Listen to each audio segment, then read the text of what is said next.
So you're having an existential crisis, huh? Let me guess. You're asking, why can't I try on different lives like dresses? You can hear your bones straining under the weight of all the lives you're not living. You see your life branching out before you like the green fig tree in the story. From the tip of every branch, like a fat purple fig, a wonderful future beckoned and winked. One fig was a husband and a happy home and children. Another fig was a famous poet. Another fig, a pack of lovers with offbeat professions. You want each and every one of them, but choosing one means losing all the rest. So you sit there as the figs begin to wrinkle and go black, and one by one, they plop to the ground at your feet. I've been there. Let's talk about it.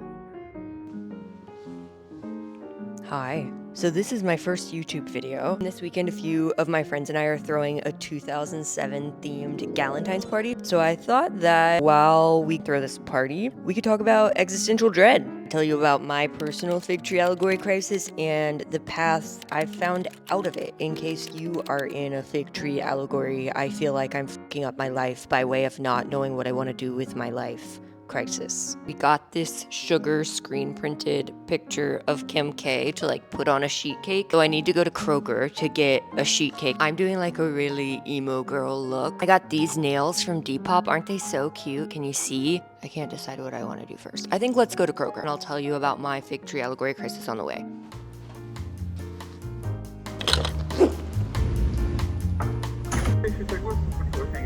Hi, may I please have... Thank you. So my fig tree allegory crisis was a little bit different than Esther Greenwood, the protagonist in The Bell Jar, which is the book by Sylvia Plath that the fig tree allegory is from. Esther is a college student, right? And she talks about lying under the fig tree, looking up at all these different lives she could have, and seeing all the figs, all the options blacken and fall to her feet, slip from her hands because she doesn't know what to choose. I had my quarter life crisis in my mid-20s, and by the time I had it, I had already chosen a fig.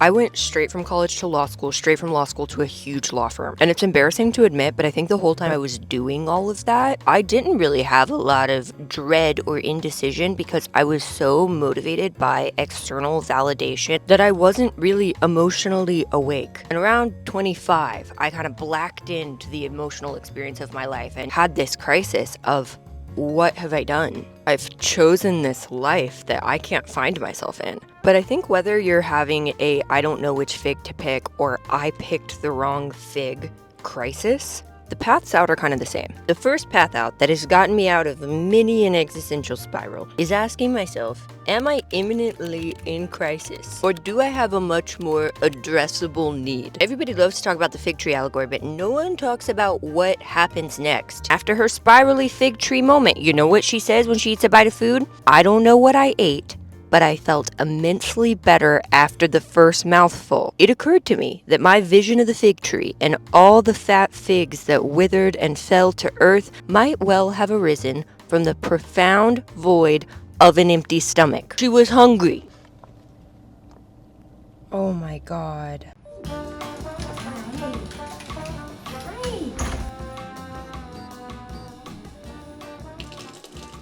Sorry if you can hear the washer, I got Taco Bell on myself. The second thing that I think would have saved me a lot of existential dread is the realization that we get more than one fig. We live in a world that wants us to think that we should have our life figured out at 21. We also live in a world that wants us to think we can only be one thing at a time.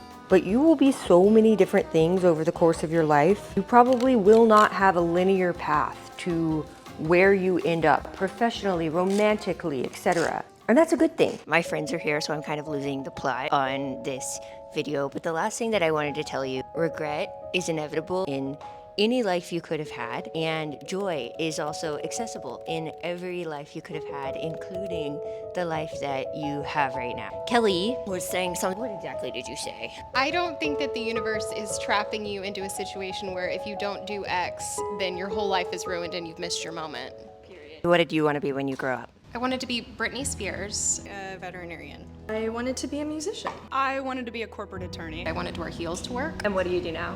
I'm a lawyer.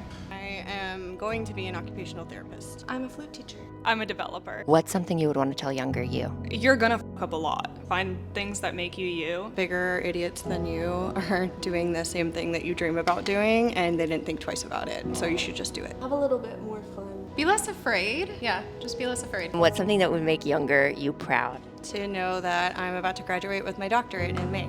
My independence. Yes, you are independent. How I dress. I got over all of my trauma. I lived. I survived. I wanted to read you a quote from one of my favorite books, The Midnight Library by Matt Haig. It's easy to mourn the lives we aren't living. Easy to wish we'd developed other talents, said yes to different offers. Easy to wish we'd worked harder, loved better, handled our finances more astutely, been more popular, stayed in the band, gone to Australia, said yes to the coffee, or done more bloody yoga. It takes no effort to miss the friends we didn't make and the work we didn't do, the people we didn't do, the people we didn't marry, the children we didn't have. It's not difficult to see yourself through the lens of other people and to wish you were all the different kaleidoscope versions of you they wanted you to be. It's easy to regret and keep regretting until our time runs out. But it's not the lives we regret not living that are the real problem. It is the regret itself. It's the regret that makes us shrivel and wither and feel like our own and other people's worst enemy. We can't tell if any of those other versions would have been better or worse. Those lives are happening, it's true, but you are happening as well. And that is the happening we have to focus on.